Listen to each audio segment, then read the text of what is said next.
Let's get it, let's get it, let's get it. It's your boy Sully, and look, I had to do this video, and it was very important I had to do this video. This has been heavy on me lately, but look, I've been traveling. Y'all know I get around, but look, I was out in Utah. It's my second time out in the almost west, right? Because Utah's not all the way west, but it's in the west. And then I've been out in Colorado, and I've seen these mountains. And when you look at these mountains and you look at these valleys, it's almost like you see the hand of God. They call it God's country. And I've been to the Midwest, and I've seen the open plains of the Midwest. And then I've been across oceans, multiple oceans. I've flown over oceans. I've dove into oceans, and I see the diversities of these ecosystems. And I see some phenomenons, and I'm like, this is just truly amazing. Things that leave me in awe. And then I've been into rainforests, and I've been into jungles, and I'm just like, the amazing diversity and the amazing ecosystems and the intricacy and the complexity of these living things that are all around me are just super amazing. And you're like, Sully, where are you going with this? But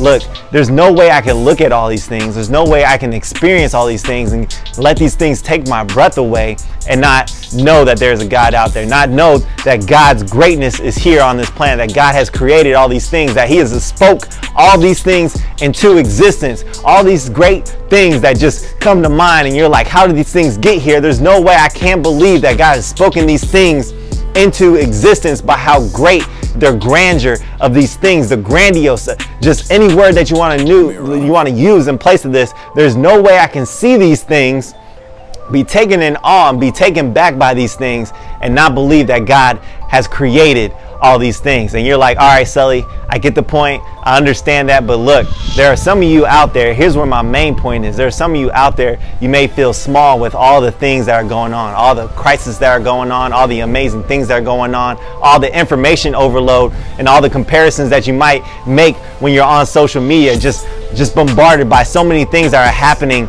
on this planet. But look, this is where my message comes in, is that God is so great. God is so great. He just didn't create this thing and just leave it and just leave us alone, right? God is so great. He had made you His handiwork. That's what Ephesians 2:10 says, that you are God's handiwork. That means He has created you. He has thought about you. And the great thing about God is that He just didn't just leave the planet. He just said, here's all these great things. Go and do your thing. He said, I'm going to give you my spirit. I'm going to give you the greatness of my spirit. I have a son, I have a daughter, I have a wife. They may feel my energy on a daily basis. They may feel all the things that I do on a daily basis. They may feel everything that I'm producing on a daily basis, but I cannot give them my spirit. I cannot take my spirit and give it to them. But God is so great. He says, not only have I made you my handiwork, but look, I'm going to give you an advocate.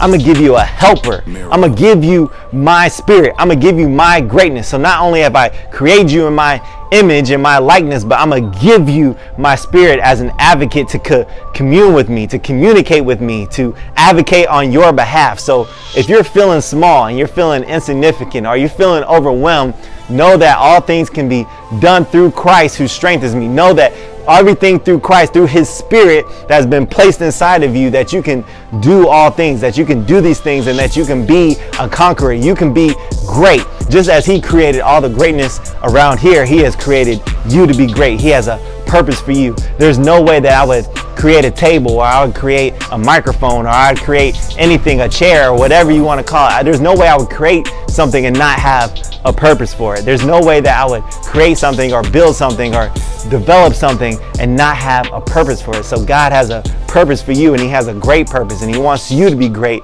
just as He is great with all the gifts that He has blessed you with. So this is me saying, you don't have to feel insignificant.